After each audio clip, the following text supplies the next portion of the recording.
Welcome back, class. In this section, I want to talk about some other various aspects of equilibrium. So I want to start off in equilibrium constants. So I want to start off by looking at some different relationships between the equilibrium constant and changes or the way that the chemical equation is written.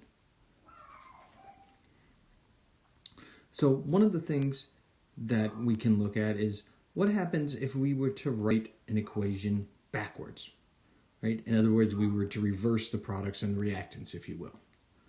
Now, what this would simply do in terms of the equilibrium constant is that would invert it. So if our forward reaction where A and B are reactants and C and D are products, we would get an equilibrium constant looks like that. For the reverse reaction, right, where we flip the products and the reactants, right, the sides of our ratio, the top and the bottom, would simply flip, right? And we would end up with what was on the bottom over here, what was our reactants, is now on the top. So if we think about the relationship between the value of K in the forward direction and K in the backwards direction, the K for the reaction written in reverse is going to simply be 1 over the K for the forward reaction. So if you're given K for writing it like this, you can easily get K for this reaction by simply taking the inverse. Now, sometimes the way that we might modify a reaction is we might change the coefficients by some factor. So let's say we doubled the coefficient. So we took a reaction like this and we multiplied all the coefficients by 2 to get to this reaction. Now, the change that makes in our equilibrium constant expression is that it takes the coefficients and multiplies it by 2. So you go with, say, this expression where we have c to the c over a to the a times b to the b, and it becomes c to the 2c over a to the 2a, b to 2b.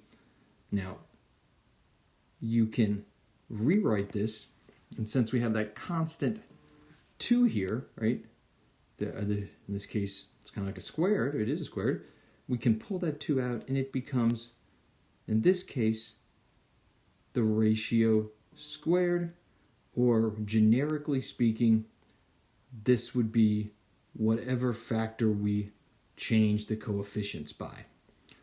So if we multiply all the coefficients by a certain value, then the new K value is whatever the original value was raised to that coefficient. So in this case, it would be the original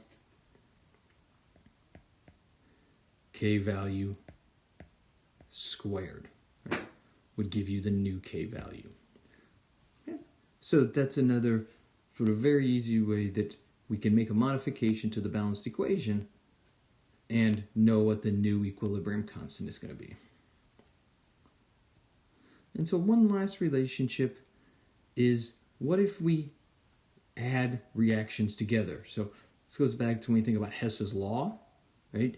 And we saw that we could take simple reactions and add them together to get to a more complex reaction. And when we saw it, we were looking at the enthalpies, right? And we could add the enthalpies together to get to the overall enthalpy of the more complex reaction. Well, here we can do something similar, except we're not going to add them together. We are going to multiply the individual K values together. So if we take two individual reactions like this and this, we add them together to get, the B is an intermediate, right? It goes away, so we get A goes to C. So our new expression, right, is here. Well, the way that we can get to this expression is to multiply this one by this one. And so if we can multiply those together to get to this, then we can multiply the two K values together to get to the new K value. So if we're adding equations together to get to a more complex equation, we can simply multiply the individual equilibrium constants together to get to the new overall equilibrium constant for the new reaction. Okay, so those are just a couple relationships between the value of the equilibrium constant and the balanced equation. Okay, so now we're going to look at a couple of other aspects of equilibrium. So first, up to now, we've expressed K in terms of concentration, in terms of molarity, and that is how we will most commonly see it. Now, but of course, if we have a gas reaction, so we have a reaction with everything as gases, we may also want to express the values in pressure. So pressures can sort of work like concentrations, right? And so if we express everything in pressures, we can also express the equilibrium constant in terms of pressure. And we would call this the K sub P. Now, just for convenience here, the concentration we'll call K sub C. But there is a nice simple relationship between expressing it in pressure units and expressing it in concentration units, and that is we take the K in concentration units and multiply it by RT, right? So this would be the gas constant, this would be the Kelvin temperature, and we multiply it by this value of delta N. And so delta N is the number of moles of products minus the number of moles of reactant. So if we have, say, we start with 2 moles of gas and we make 3 moles of gas, right? Then it's going to be 3 minus 2, right? So it's the moles on the product side, so adding up the coefficients, if you will, minus the moles on the reactant side.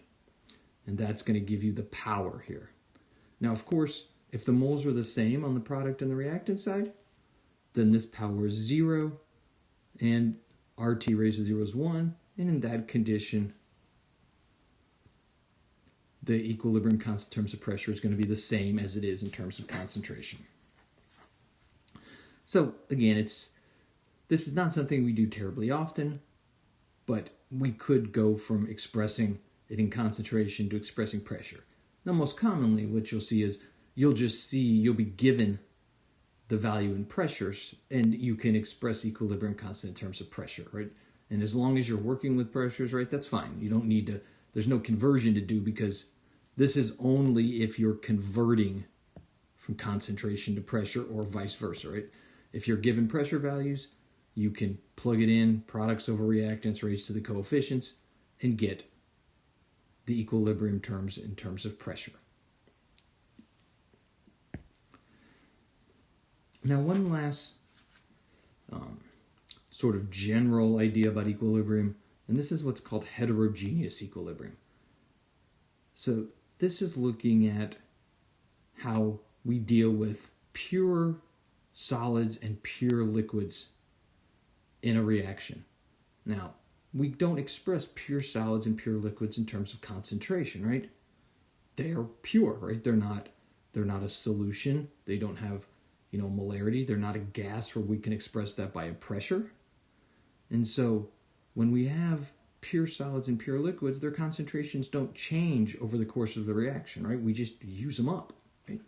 But we don't change concentration. And so because their concentrations don't change, solids and liquids are eliminated or not included in the equilibrium. And this is something that will trip you up, but it's something we really need to remember, is that anything that is listed as a pure liquid or a pure solid, so if you look at the balanced equation and it has an L or an S, it's not going to show up here. Now, another way to think about that is you're only going to put things that are either aqueous, right, which can be expressed in terms of concentration, or gases, right, which could be in concentration or pressure units. But typically everything's going to be in one or the other. So you only put G's, gases, and aqueous in our equilibrium expression, because those materials will change concentration over the course of the reaction. Now we can demonstrate this in a simple experiment, right? If we take one container here that has, let's say, a relatively small amount of carbon, and we take another container here that has a larger amount of carbon, and we let this reaction go, and we reach an equilibrium where carbon monoxide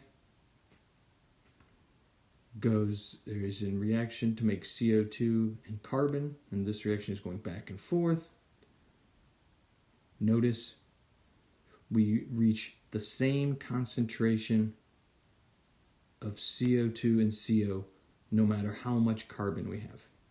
So as long as there's carbon here, then it doesn't matter how much there is, these concentrations are going to reach the same position of equilibrium. So adding a bunch of carbon doesn't make we have more CO, and we'll see how this plays out later when we talk about Le Chatelier's principle, where normally if we change the concentration of a reactant or product, it's going to shift the equilibrium of the other materials as well.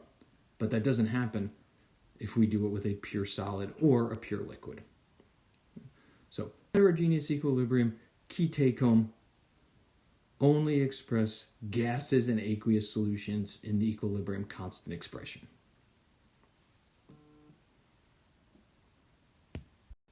At this point, we want to start looking at calculating equilibrium constants based on the concentrations.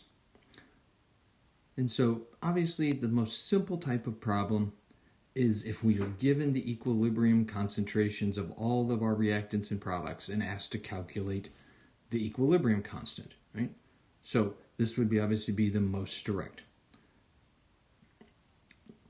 Now, one of the things that I want to emphasize here is this is where the constant of this equilibrium constant. So as I mentioned, similar to the rate constant, as long as we're at a given temperature, it doesn't matter what those concentrations are, we will reach the same equilibrium position. And so the equilibrium is constant in that it will always be the same as long as we're at a given temperature. It doesn't matter if we start off with a bunch of reactants, if we start off with only products, if we start off with some reactants and some products, we're always going to reach the same point of equilibrium. So the value of the equilibrium is independent of the starting concentration of reactants and products. So we can demonstrate that with a simple graph. So let's say we're given a bunch of different initial situations. So let's say we start with equal amounts of reactants and no products. We reach this equilibrium concentrations. Now the key is when we calculate out the equilibrium constant, that our products over reactants raised to their coefficients, we get a value of 50. Now, let's say we start off with only products here. Now, we reach different concentrations here, but notice the same equilibrium constant. So, while the actual concentrations are not going to be the same, right? The ratio of those concentrations, in other words, the expression of the equilibrium constants, is going to be the same no matter if we start with only reactants, only products, some of each, different amounts of reactants, no matter which reactant it is, right? All of these different scenarios, while they give us different absolute equilibrium concentrations, they all give us the same position of equilibrium, the same equilibrium constant. Notice it's at a given temperature. Okay, so moving forward, we are going to start exploring more complex reactions where maybe we know some of the equilibrium concentrations, but not all of them, along with equilibrium constants, and we need to calculate some missing equilibrium concentrations. Or maybe we know none of the equilibrium concentrations, and all we know is the starting concentrations and the rate and the equilibrium constant.